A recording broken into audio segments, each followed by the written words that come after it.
Genesis 3. Now the serpent was the most cunning of all the wild animals that the Lord God had made. He said to the woman, "Did God really say you can't eat from any tree in the garden?"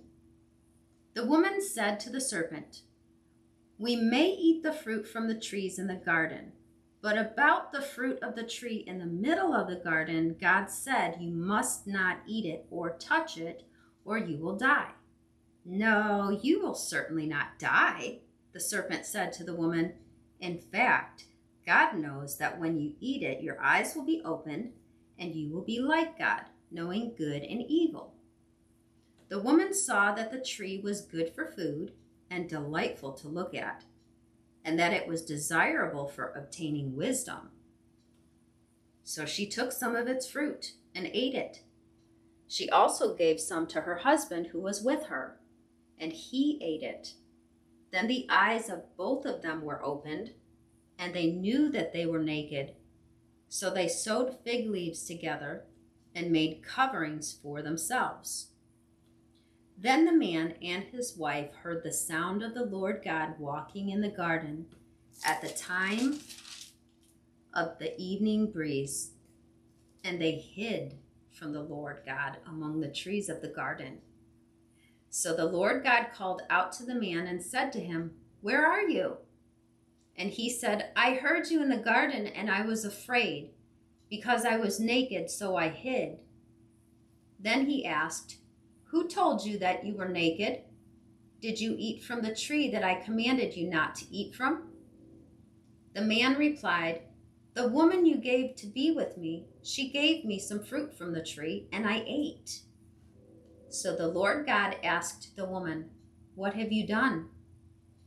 And the woman said, "The serpent deceived me, and I ate." So the Lord God said to the serpent, "Because you have done this, you are cursed more than any livestock and more than any wild animal. You will move on your belly and eat dust all the days of your life. I will put hostility between you and the woman, and between your offspring and her offspring. He will strike your head, and you will strike his heel." He said to the woman, "I will intensify your labor pains. You will bear children with painful effort. Your desire will be for your husband, yet he will rule over you." And he said to the man, "Because you listened to your wife and ate from the tree about which I commanded you, do not eat from it. The ground is cursed because of you. You will eat from it by means of painful labor all the days of your life. It will produce thorns and thistles for you, and you will eat the plants of the field.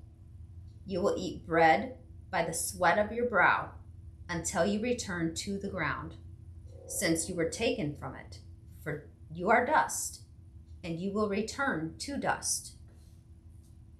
The man named his wife Eve because she was the mother of all the living. The Lord God made clothing from skins for the man and his wife, and he clothed them.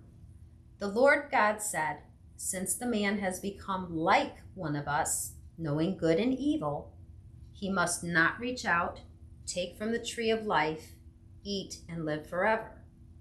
So the Lord God sent him away from the Garden of Eden to work the ground from which he was taken. He drove the man out and stationed the cherubim and the flaming, whirling sword east of the Garden of Eden to guard the way to the tree of life.